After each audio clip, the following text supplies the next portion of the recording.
morning and welcome to Tucker Carlson. Tonight, America's longest war ended today. After nearly 20 years, the final U.S. military aircraft lifted off from Afghanistan. General Kenneth McKenzie of the United States Marine Corps oversaw this war. Here was his announcement. I'm here to announce the completion of our withdrawal from Afghanistan and the end of the military mission to evacuate American citizens, third country nationals, and vulnerable Afghans. The last C-17 lifted off from Hamid Karzai International Airport on August 30th, this afternoon, at 3:29 p.m. East Coast time. And the last manned aircraft is now clearing the airspace above Afghanistan. So we got everyone out and we're done. It's a poignant moment. More than 4,000 Americans overall died in Afghanistan over 2 decades, including last week several enlisted Marines who were just infants when American troops first arrived in that country. So finally, after decades, it is done. But is it done? Just moments after the clip you just saw, after announcing that we had left Afghanistan for good, General McKenzie conceded that actually not all of us did leave. In fact, there are still Americans trapped in Afghanistan. The United States military left them behind. Watch. No American citizens came out on the last, what we call the joint tactical exfiltration, the last 5 jets to leave.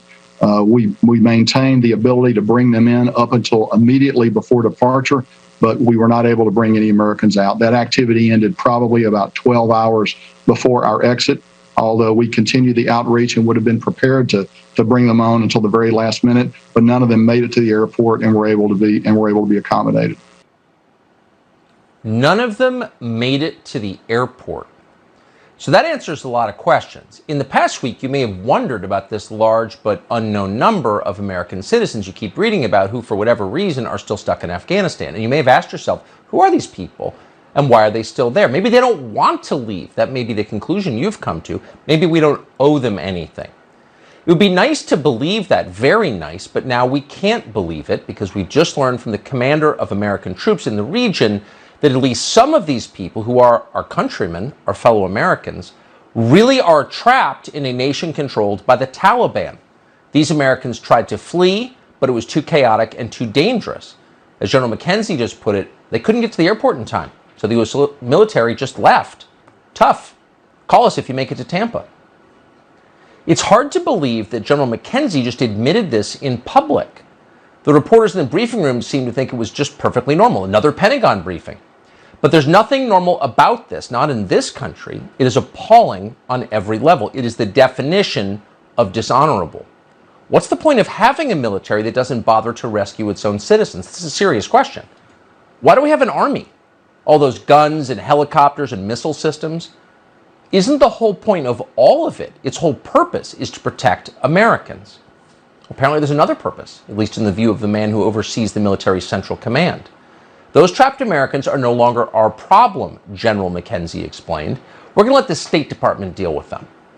And with that, tanned and relaxed from his extended vacation in the Hamptons, garage band enthusiast and part-time Secretary of State Tony Blinken took the podium.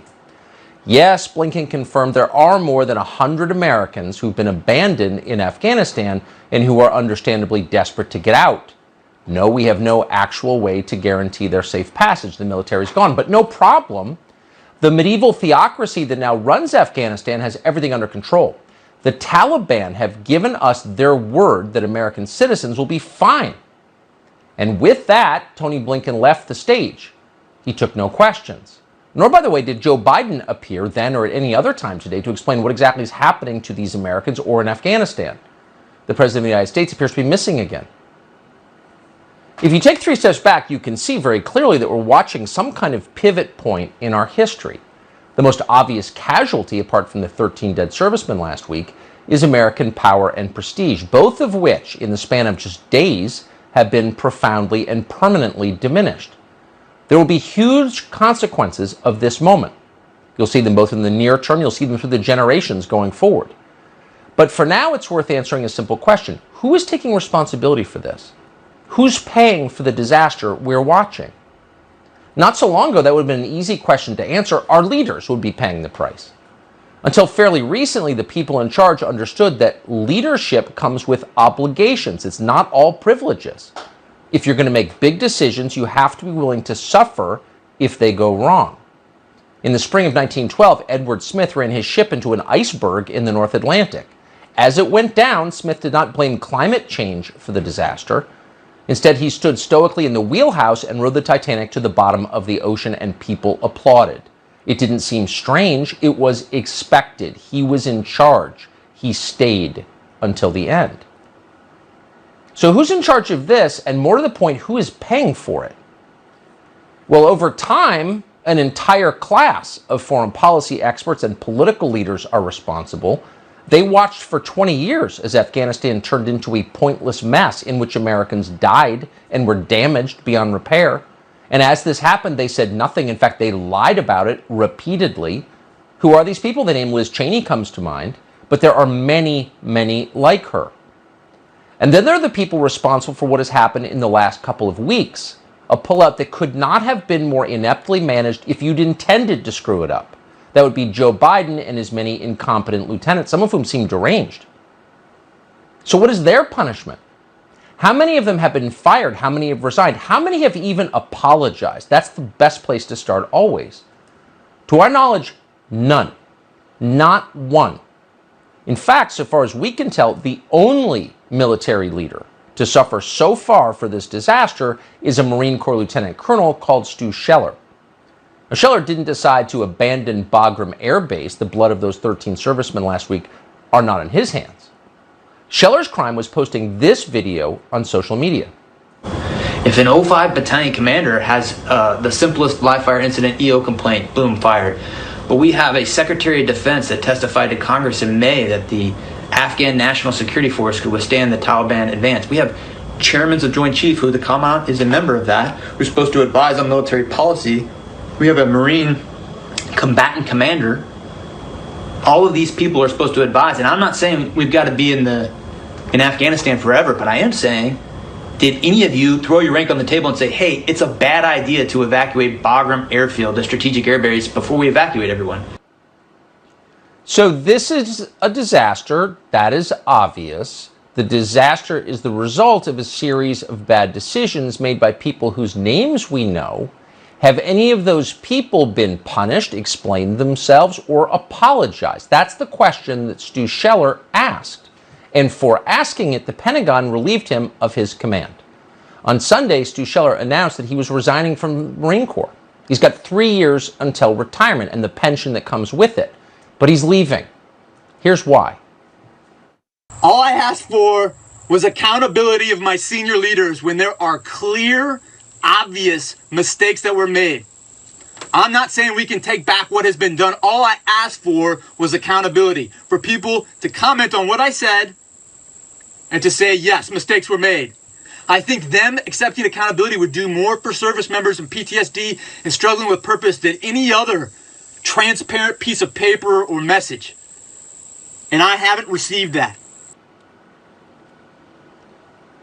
Yeah. I mean, thousands of Americans died in Afghanistan. Tens of thousands, hundreds of thousands were permanently damaged by the time they spent there, over 20 years. And the exit diminishes our country permanently. Who did that, and why haven't they apologized? It's a really simple question, and for asking it, Scheller was relieved of command. Instead of taking any form of responsibility for this disaster that they caused, the Biden administration bewilderingly is doing the opposite. They are bragging in public with a straight face about what a great job they've done. Joe Biden's flack already announced that the White House does not plan to punish anyone. That means at the Pentagon or the intel agencies for what we're watching now. No one. Does he believe he was given bad advice, and will he ask for any resignations of his generals given the high cost of American and Afghan lives? No to both of those questions. So the Biden administration's position has not changed in the face of all the evidence we're watching on television. They're telling you they did as well as they possibly could have done. Joe Biden first said that on August 19th. That was prior to the bombing in Kabul. But as recently as today, the Pentagon's top spokesman said it again. Watch the oily John Kirby explain that there was no possible way to predict that, for example, Afghanistan's president, Ashraf Ghani, would suddenly abandon the country to the Taliban. Our expectation was that the Ghani government would stay in place.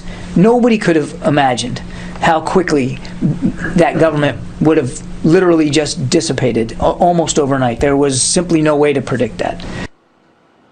So we could spend the rest of the show, the rest of the week, the rest of the year till New Year's Day forensically going through each lie that they're telling you and batting it down because these are the flimsiest possible lies. We're not going to do that. It would give everyone a headache. But let's just take a close look at this one. Quote, there was simply no way to predict that the president of Afghanistan was going to fold and run away. So if you want a sense of how ludicrous that statement is, what a lie it is, consider what our government knew about Ashraf Ghani, the president of Afghanistan. According to the Washington Post, the Pentagon didn't even know that Ghani had fled Afghanistan until they saw it on television. They had no idea. Quote, U.S. officials were as surprised as anyone. The Americans had expected Ghani would stay for an orderly transition to an interim authority, but he did not inform most of the government's senior ranks, including his two vice presidents, about his departure. Nor did Ghani contact the U.S. government, which was left to piece together the absent leader's movement from rumor and media reports. So our intel agencies received a combined $85 billion last year alone in federal tax dollars. For perspective, that's more money than Russia, Germany, and the UK spend on their entire annual military budgets. But for all that money, our generals and our spies were confident that Ashraf Ghani would stick around for a, quote, orderly transition. They say there was no way to predict otherwise. Meanwhile, no one, not the Pentagon, not the CIA, not the State Department, could say where Ashraf Ghani was. They had no idea. So our authorities have no problem finding, say, a middle-aged woman who committed the crime of waving a flag at the Capitol building on January 6th, but they have no idea how to find the president of Afghanistan. Now, that's not to say we were completely in the dark. What our leaders did notice is that before Kabul fell, it was evident that Ghani did not care at all about doing his job and was not capable of doing it. This is the guy that we installed effectively, whatever they tell you. As the Taliban began seizing key territories all over the country, provincial capitals, all through the summer, Ghani was transfixed not by what was happening in Afghanistan, but by a new government salary payment system that was slated to roll out soon. According to the Post's account, quote, even as a cascade of provincial capitals fell, President Ghani appeared distracted. According to one official who spoke to the Post, quote, Ghani would want to talk about the digitization of the economy. It had nothing to do with the dire threat, end quote. Keep in mind, Ghani, no background in any relevant discipline. The guy was a college professor who worked at Johns Hopkins. We picked some completely incompetent tool from American academia rather than like an actual Afghan who could run the country. Of course we did, because Tony Blinken liked him, and people like Tony Blinken liked him. So the president of Afghanistan's flaky personal behavior reportedly raised some red flags with U.S. officials. That would include Frank McKenzie, the head of Central Command. The Post reports that McKenzie was, quote, mystified by Ghani's behavior. The question is, did anyone in the Pentagon do anything about it? Well, of course they didn't. Nothing. They just pretended everything was fine because they're dumb.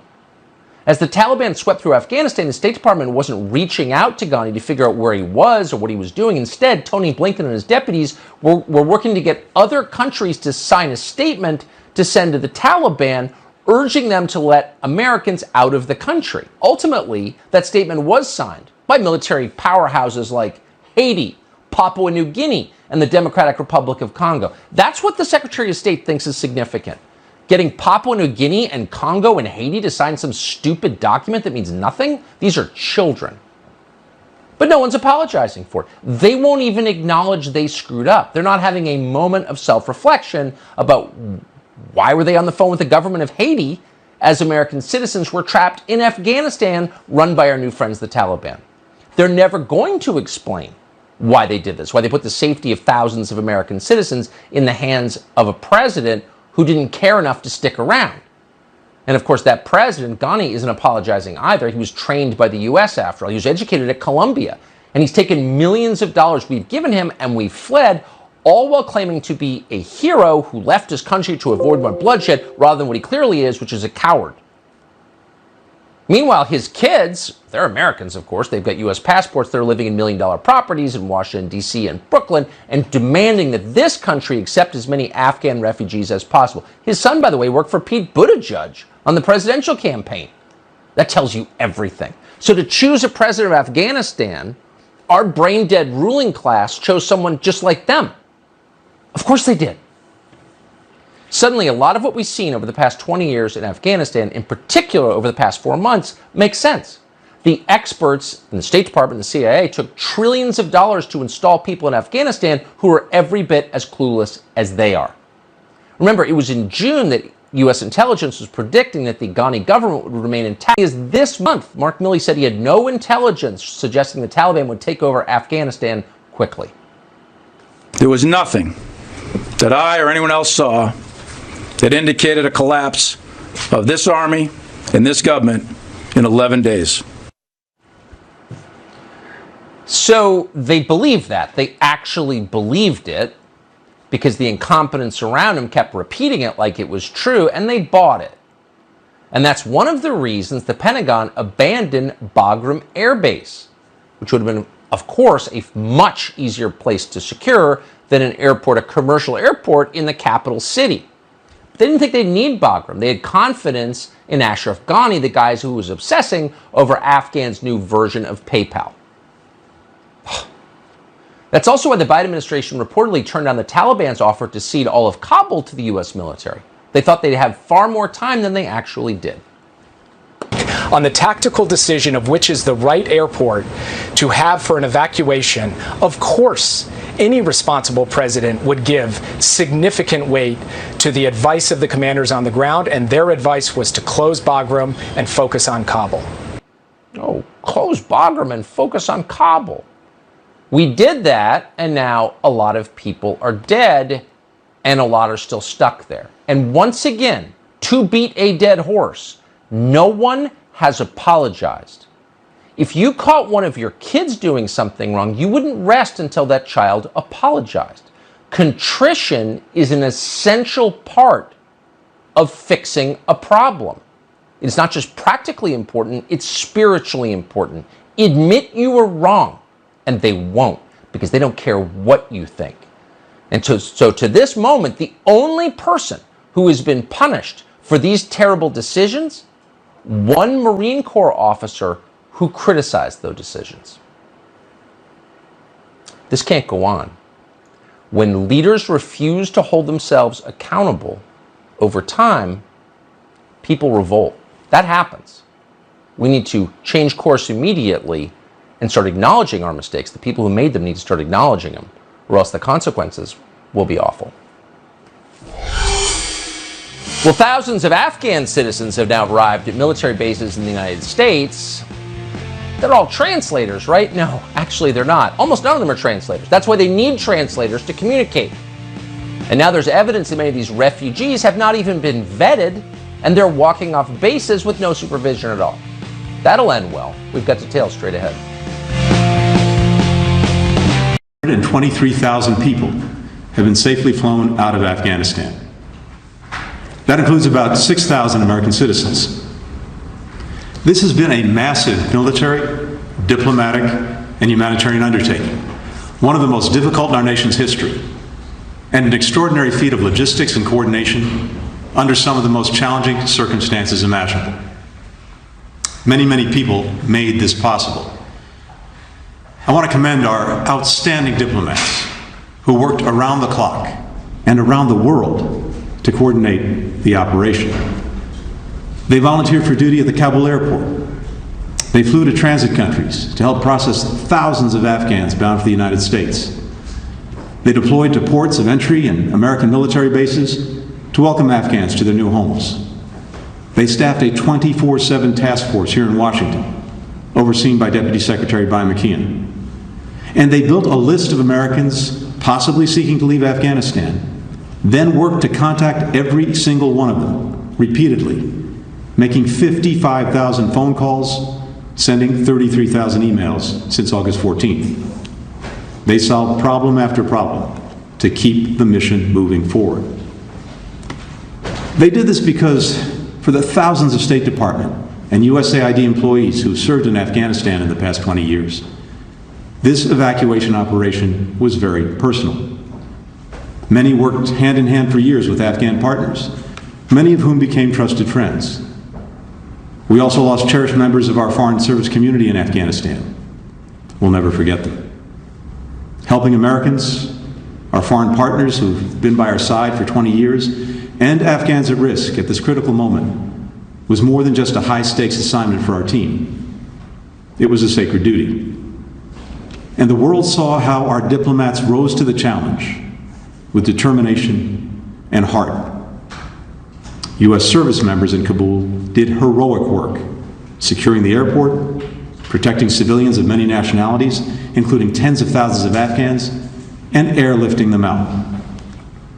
They're also providing vital support right now, caring for Afghans on military bases in Europe, the Middle East, and here in the United States.